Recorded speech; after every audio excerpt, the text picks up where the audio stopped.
Well, the mass funeral service of the 21 young people who died in the Enyobeni Tavern tragedy is being held this morning. President Cyril Ramaphosa will speak at the service at the Scenery Park Sports Grounds in East London in the Eastern Cape. The empty coffins of the victims will be taken to the venue and burials will then be conducted privately by their families. An emotional memorial service for 2 of the 21 teenagers who died was held yesterday. The 12 girls and 9 boys died at a party organised at the Enyobeni Tavern on the 26th of last month. The cause of the deaths and the outcome of the investigation into the tragedy is yet to be made known. Well, we have a team of reporters that are covering today's funeral. So let's start off with Kim Daniels. She is there, not exactly sure where exactly she's placed, but Kim will give us an understanding as to her position. It looks like inside the tent that's been set up for the guests. But Kim, a very good morning to you. Tell us what is happening at the moment. Good morning, Leanne. I am, as you said, in a tent here at the Scenery Sports Field, the sports ground, where they'll be holding this mass, what we'd like to call symbolic funeral. As you've noted in your intro, that the coffins that will be arriving here will not have bodies in it, and there will be no burials, or no burials but will be done today rather. We are now waiting for the arrival of these coffins, the family members and President Cyril Ramaphosa, who are all going to make their way here at around 8 o'clock. They'll be here just before 9 and the service is set to start at 9.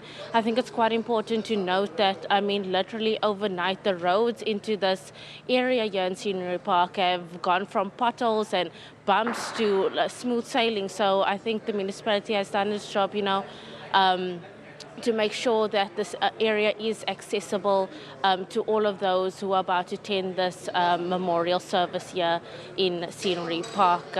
Taking a look at the program today, we'll have all the families, a representative from all 21 families, to say a 3-minute obituary, and the president himself will be doing the eulogy. It's quite sad to note that most of these young people that died, when I looked at their ages, I was so shocked. You'll see kids born in 2008, many born in 2007. So we can imagine that it's a very, very hard and a very sad time for them.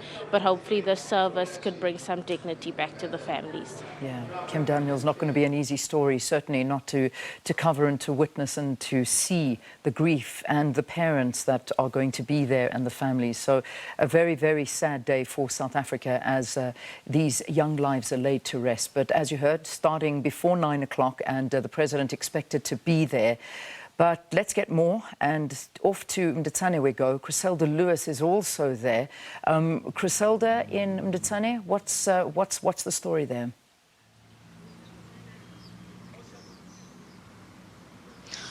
Well, a very good morning to you once again, Leanne. We're live from Mditsane at the mortuary here, where the procession will move from at about 8 o'clock this morning. You can see just here behind me the procession that will carry the 19 empty coffins of those young people who sadly passed away at the Enyobeni Tavern.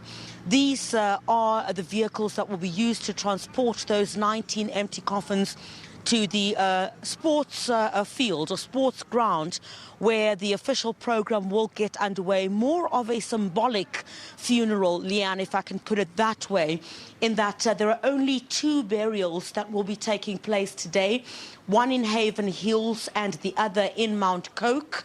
And we understand that 10 other burials will be taking place on Saturday.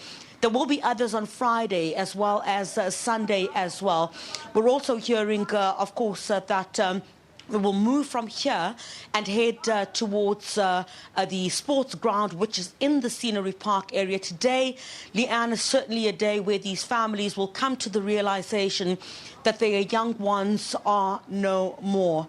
They've been telling us over the past week about the devastation that they have faced and how they want justice in this particular instance. We know that the post-mortems have not yet been completed. We don't know at this particular stage stage when we're likely to get details of exactly what the cause of death was. But you would recall yesterday, on the eve of what is taking place today, I managed to speak to one of the relatives of the tavern owners where the children had passed away. And he basically had said to me that what he remembers of the day he was present was that there was one person who was carrying pepper spray and had basically sprayed that pepper spray towards the venue. But all of that at this particular stage will be confirmed by this post-mortems that we were expecting. When that will come, we certainly don't know at this stage, but all these families want is closure at this particular time. They want to understand exactly what happened to their little ones. Just taking a look, Leanne, at the programme, and I'm sure we will show you a bit later on in the programme. These are young people, some of them born in 1997. I know that, there was one who was supposed to have or celebrate their birthday yesterday and the day before. This is a very difficult time for these families, where today, as millions of people around the country, as well as those who will be in attendance at the symbolic funeral, will be paying tribute to these young people. But so much has been said, Leanne, about what needs to be done to ensure that a tragedy of this nature does not happen again. There's so many conversations that have been happening on the sidelines of this grief about how perhaps the social ills that plague not just Scenery Park here in East London, but these social ills which are reminiscent in so many of the communities around the country, where more needs to be done to assist young people to find other ways of entertainment to occupy their spare time, either than, the kind of entertainment that has led to this kind of tragedy, where underage children are drinking and basically getting involved in entertainment activities that in this instance have led to their demise. We don't know, of course, what the exact cause of death is, but hopefully that will also be shared. I know that the Police Minister, Bheki Cele, is also on the programme, and perhaps we'll also hear from him about what the latest is pertaining to that investigation. I do know that the tavern owners who I spoke to yesterday had basically said that they are also fearing for their lives, and understandably so, because you have a very angry community here about what has happened.